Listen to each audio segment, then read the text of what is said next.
Olá, seja bem-vindo de volta às nossas aulas aqui do nosso comentário exegético da Escola Charles Spurgeon Online. Eu sou o professor Felipe Prestes. Nós estamos na nossa 8ª aula aqui do nosso módulo, em que nós estamos tratando sobre, agora especificamente, os versículos 12 até o versículo 14 de 1 João, no capítulo 2, certo? Muito bem. Talvez tenha ficado um pouco distante aí da gente do que se trata, esse versículo. Então, deixe-me chamar aqui a sua atenção inicialmente. Nós estamos tratando aqui dos versículos 12 a 14, e a gente tem: filhinhos, vos escrevo que os vossos pecados são perdoados. Pai, vos escrevo porque conheceis aquele que é desde o princípio.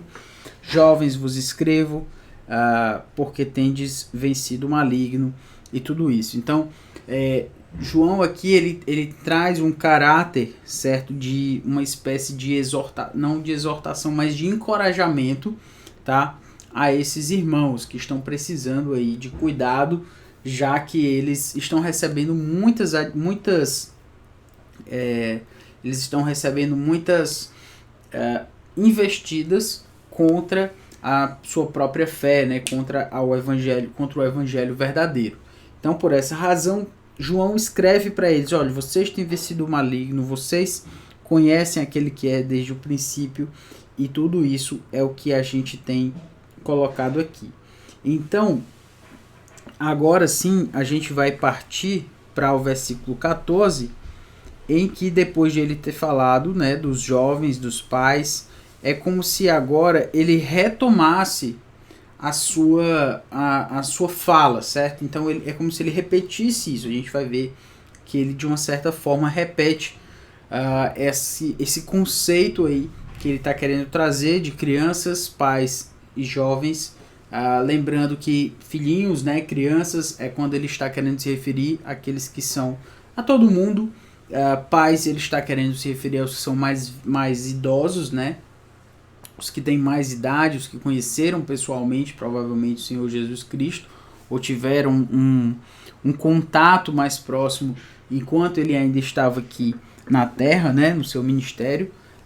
E os jovens, aqueles que são mais jovens em idade também, não necessariamente os que são mais jovens espiritualmente, certo?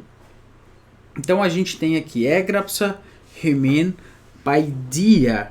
Esse paidia aqui é exatamente a ideia de crianças. Vamos traduzir então esse texto para ele ficar mais claro para a gente, certo? Lembrando que o texto aqui ele começa com égrapsa hemen.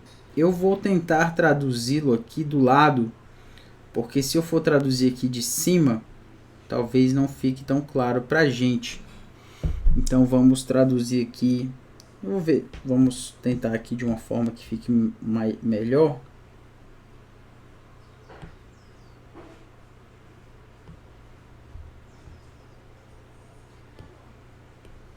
Pronto.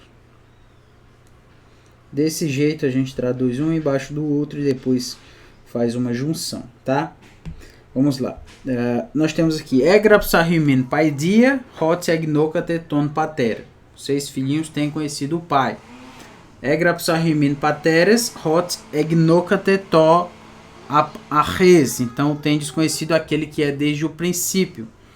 Égrapsa hemen anisco, jovens, eu escrevo a vocês, jovens, porque sois fortes, a palavra de Deus permanece em vós e tendes vencido o maligno, certo? Só para a gente poder saber onde a gente está pisando aí. Vamos lá então. Égrapsa. A gente tem aqui esse égrapsa. Ele é um verbo. Antes a gente estava usando o verbo grafo. Você deve lembrar aí que o verbo que João utiliza lá era grafo, certo? O grafo é um verbo que está no presente do indicativo, certo? Presente do indicativo, grafo. E aí a gente tem égrapsa agora. A palavra égrapsa, ela tem uma ideia, é um verbo também, mas ele está num tempo verbal que tem uma forma diferente. Aqui a gente tem um epsilon, certo? Que a gente também chama de um epsilon de aumento, tá? Ele aparece em verbos em que as terminações secundárias do grego ela aparece, e ele também tem um sigma inserido nele. Esse sigma ele está aqui porque nós temos aqui um φ mais um sigma. Aí um φ mais um sigma lá no grego, né, quando soma as duas raízes, a raiz com o φ, né, do grafo mais o sigma, ele vai ficar um psi. Só para você saber de onde é que saiu esse psi aí. Mas enfim, esse verbo que tem um sigma e um epsilon de aumento, ele é o verbo que nós chamamos de aoristo no grego, certo? Aoristo. Tá? O verbo aoristo no grego, ele tem uma ideia, um aspecto, como a gente chama, que não necessariamente sempre vai se referir àquilo que é passado ou presente. O grego ele não está tão pensando nisso quando ele usa um verbo. O verbo no grego é mais em termos de aspecto, certo? Que a gente chama da perspectiva do autor, certo? Sobre aquela ação. De todo modo, a gente tem o aoristo, e eu estou chamando a atenção aqui porque antes o autor ele usa presente, agora ele usa um aoristo, tá? Então a ideia aqui é mais o aoristo, ele tem uma ideia de uma ação como um todo, não necessariamente como um processo, como no presente, mas uma ideia como um todo ali que está sendo colocada, tá? Então o égrapsa, tendo o epsilon mais o sigma e o égrapsa, ele está na primeira pessoa do singular também, que é eu escrevo, só que estando no aoristo. A tradução dele acaba sendo, no caso aí da atualizada, eu escrevi, certo? Então eu vou colocar aqui. Eu vos. E aí com o aoristo, né? No caso aqui a gente vai usar o passado, né? Ou no caso aí no português, o pretérito perfeito, mas não necessariamente ele vai ser sempre pretérito perfeito. Mas a gente vai usar aqui o passado no português para você saber que há uma diferença entre o grafo dos primeiros versos, dos versos 12 e 13, e o égrapsa do aoristo, certo? Então, eu vos escrevi. Eu vos escrevi. Então, a gente está aqui no égrapsa rhimen paidia, certo? Eu vos escrevi. Voltando aí onde a gente estava, então, eu vos escrevi, égrapsa rhimen, e aí o paidia aqui, que significa filhinhos também. A palavra paidia é a palavra para paidion, certo? Ela aparece várias vezes no Novo Testamento, só para efeito de ilustração aqui, ela aparece 220 vezes no Novo Testamento, certo? É uma palavra importante de se memorizar, e ela na sua forma singular é paidion, certo? E paidion significa uma criança, uma criança muito pequena, mais ou menos essa ideia, tá? Então aqui o que o autor traz é uma diferença entre paidia e tecnia, certo? Tecnia para filhinhos e paidia para filhinhos também. A gente vai ver se há ou não uma diferença aí em termos vocabulares, né? Em termos lexicais, com relação a paidion e teknon, mas de todo modo você já sabe aqui, eu vos escrevi filhinhos, certo? Filhinhos. E a gente tem aí, eu vos escrevi filhinhos, tá? E aí nós temos o hot novamente. Eu vou pegar tanto no seu pé falando desse hot aqui que você vai aprender dele, tá? O hot é a ideia do porquê, não é assim? Então, deixa-me colocar mais uma linha aqui. Então, hot, porquê, certo? Eu vos escrevi, filhinhos, hot, porque... E aí a gente tem aqui novamente o verbo gnosco, certo? O verbo gnosco, ele é o verbo para eu conheço, mas ele está na forma do perfeito aí, como a gente já falou, inclusive, com um epsilon aqui de aumento, e a formação característica do perfeito, que é esse capa alfa, certo? Então é gnocate. Por quê? Então se tem um T aqui também, que é a terminação da segunda pessoa do plural, assim a gente tem então hot gnocate, porque vós tendes conhecido, certo? Vós tendes conhecido. E aí a gente segue para ton patera. Lembrando que quem conhece, conhece alguém ou conhece algo. Neste caso aqui nós temos o ton patera na sua formatação acusativa, certo? Do caso acusativo. Sendo acusativo, portanto, nós temos ton patera, acusativo, sendo o objeto direto, objeto do verbo eu conheço ou vós tendes conhecido. Então, sendo assim, vós tendes conhecido o Pai, certo? Vós tendes conhecido o Pai. É essa a ideia que a gente tem aqui, tá? A gente pode utilizar, inclusive, aqui a letra maiúscula. Deixa eu melhorar aqui. A gente vai usar aqui a letra maiúscula porque a gente sabe que ton patera, neste caso, se refere ao Pai, né? A primeira pessoa da Trindade, Deus Pai. Lembrando que no grego, lá nos originais, né, eles foram escritos, e os primeiros manuscritos de cópias que nós temos, eles são na letra maiúscula, certo? Então, todos em letra maiúscula. Dessa forma, esse ton patera, lá no manuscrito, ele estaria todo em maiúsculo. Todo em maiúsculo. E aí, o que a gente faria para saber isso? Bom, a gente saberia que o ton, né, esse ton aqui, o ton, ele é um artigo, e que patera é um substantivo.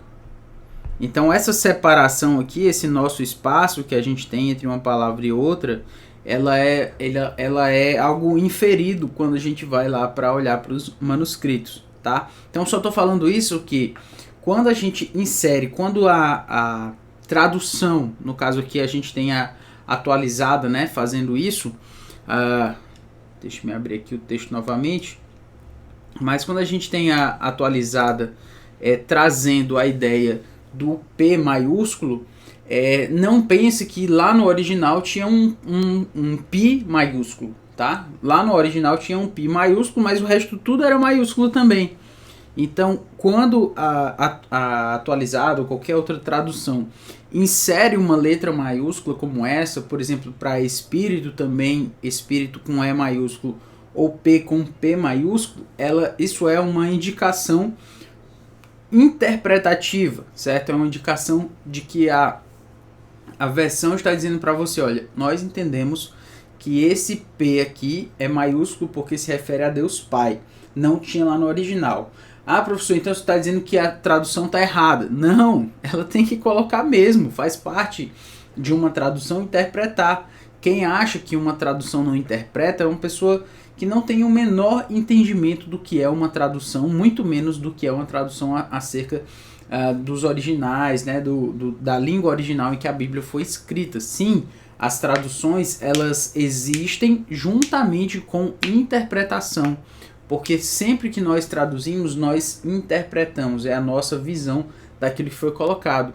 Algumas vezes essa interpretação fica menor, porque algumas palavras podem ser traduzidas um pouco mais semelhantemente ao português, outras não, outras a gente tem que fazer toda uma explicação, e aí a nossa interpretação vai aparecer também, certo?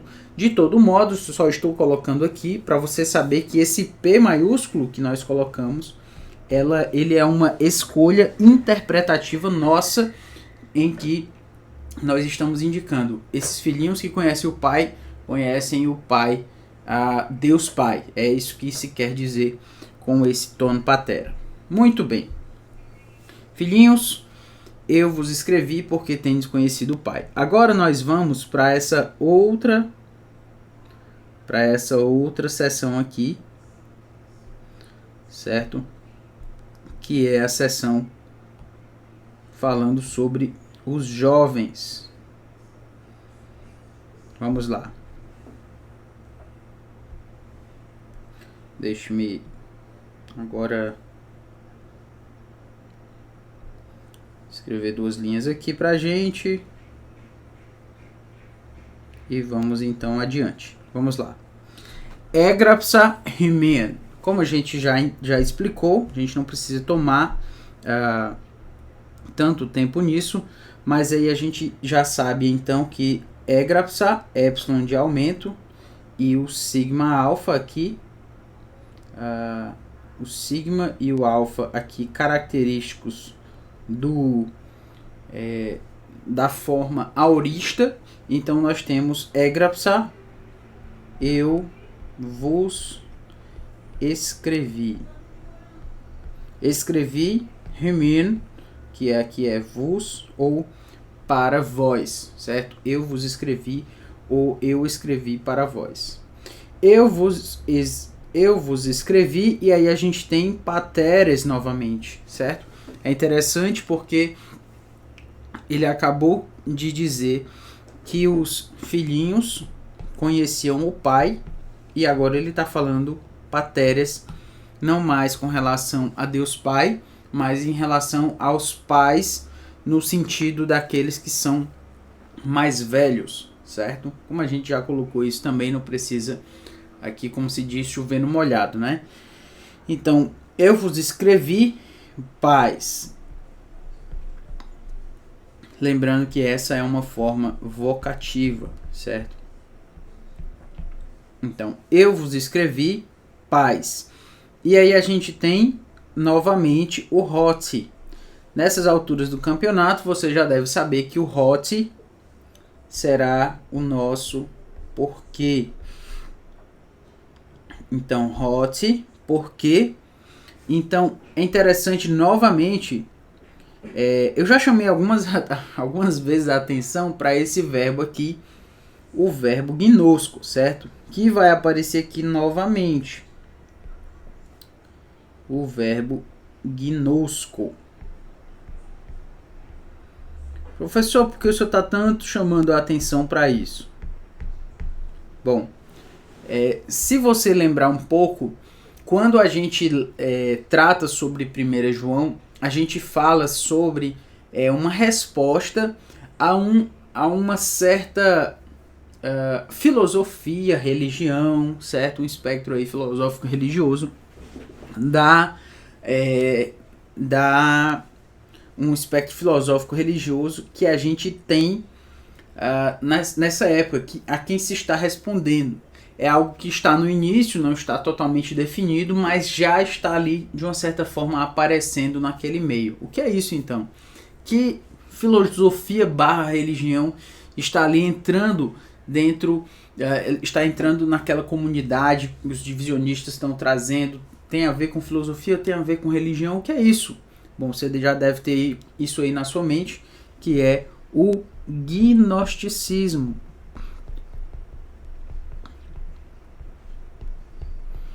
Uma espécie de proto-gnosticismo.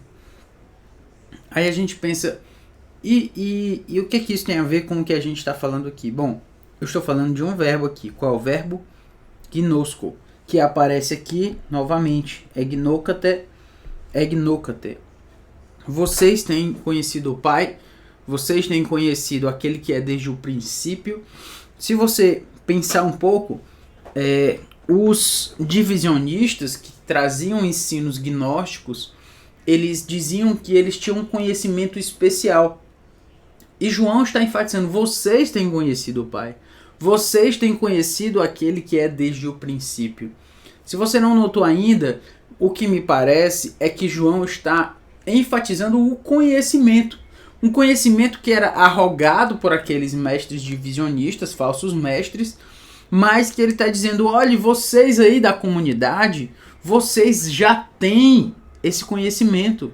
Vocês já têm o que vocês precisam. Vocês não precisam de mais nada além do conhecimento que vocês já têm. Vocês já conheceram o Pai. Vocês já conhecem aquele que é desde o princípio, o Senhor Jesus Cristo. Vocês já conhecem. Essas pessoas que dizem que conhecem a gnosis. Gnosis é a ideia de conhecimento. Então eles dizem que tem a gnose, mas vocês já têm o conhecimento que vocês precisam. Não precisam deles, tá? Então eu escrevi para vocês porque vós tendes, acabei de errar aqui, vós tendes conhecido, que é novamente o nosso egnoca até aqui, vós tendes conhecido, e aí novamente ton, que é aquele que, né? Deixa-me exatamente. Aquele. Lembra do tom, né? A gente chegou a falar em uma outra aula. Quando a gente tem o tom nesse sentido, então é aquele que é. A gente tem o ap aqui, que é a preposição apó, com a ideia de origem, ligado à ideia de princípio aqui.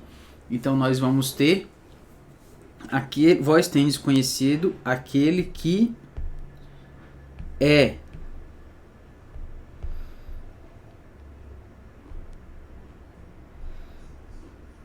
desde o princípio.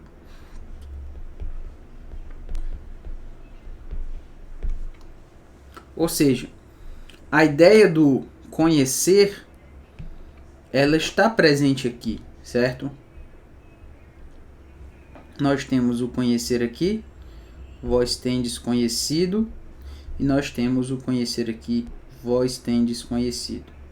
Nesse caso, primeiro, vós tendes conhecido o Pai, vós tendes conhecido aquele que é desde o princípio. Ou seja, o que ele está falando aqui para esses irmãos é que eles conhecem já o Pai, que é o principal, e o Filho, que é desde o princípio.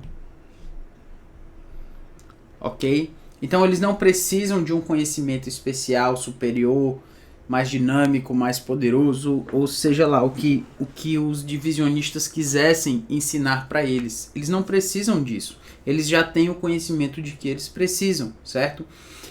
É interessante notar isso a partir do gnosco aqui, como eu coloquei, o hot. Você percebe que é uma ligação de explicação. Escrevi por essa razão, para vocês filhinhos, por isso, para vocês pais, por isso, para vocês jovens, por isso, né? Por essa razão, tá? Um outro ponto aqui que eu posso chamar a atenção é exatamente aquele que é, no caso, como eu chamei já aqui, o tom também está no acusativo, no caso acusativo, sendo assim o objeto direto, né? Quem conhece, conhece algo ou conhece alguém. Conhece alguém quem? Aquele que é desde o princípio. O rimen, já no caso, é um objeto indireto, porque quem, nesse caso, né, o verbo transitivo, né, eu escrevo, ele escreve para alguém. Então, quem escreve para alguém, esse para alguém se torna o objeto indireto. Por isso, então, o rimen está no modo dativo. E aqui a gente tem o arres, que é o princípio, a ideia de princípio no modo genitivo, porque está ligado. Ele está então no caso genitivo, porque está ligado aqui à preposição apó, certo? Preposição apó com genitivo tem então essa ideia aí de origem, então desde, né? Aquele que é desde o princípio. Então você consegue notar a partir dessas questões que João está chamando a atenção, olha, vocês já conhecem aquele que é mais importante. Inclusive, quando ele diz aquele que é desde o princípio, a gente precisa lembrar que é um conhecimento que remonta àquele que é como se eles tivessem tido, né, a ênfase é que eles tiveram acesso a esse o Senhor Jesus Cristo. Né? Eles tiveram, ou conheceram pessoalmente, ou tiveram muita proximidade ali daqueles que estiveram perto dele. Então esse conhecimento deles já é especial. Eles não precisam de um conhecimento porque esse conhecimento que eles já têm já é especial. Isso nos faz lembrar também que às vezes Deus já nos deu o conhecimento de que nós precisamos dele a partir da sua palavra, a partir do seu entendimento. E às vezes a gente fica procurando mais, né? Procurando coisas impressionantes demais, grandiosas demais, sendo que Deus já nos deu o conhecimento especial de que nós precisamos, que é exatamente a sua revelação na palavra de Deus. Então, eu acho que às vezes a gente deveria aprender com aquilo que João está dizendo. Olha, vocês já têm um conhecimento especial. Usem isso, lancem mão disso, porque isso já é importante o suficiente para vocês. Enfim, é isso. Na próxima aula nós vamos concluir aqui a tradução desse versículo e vamos já dar início ali à análise dele, tá bom? É isso, que Deus abençoe, até a próxima aula.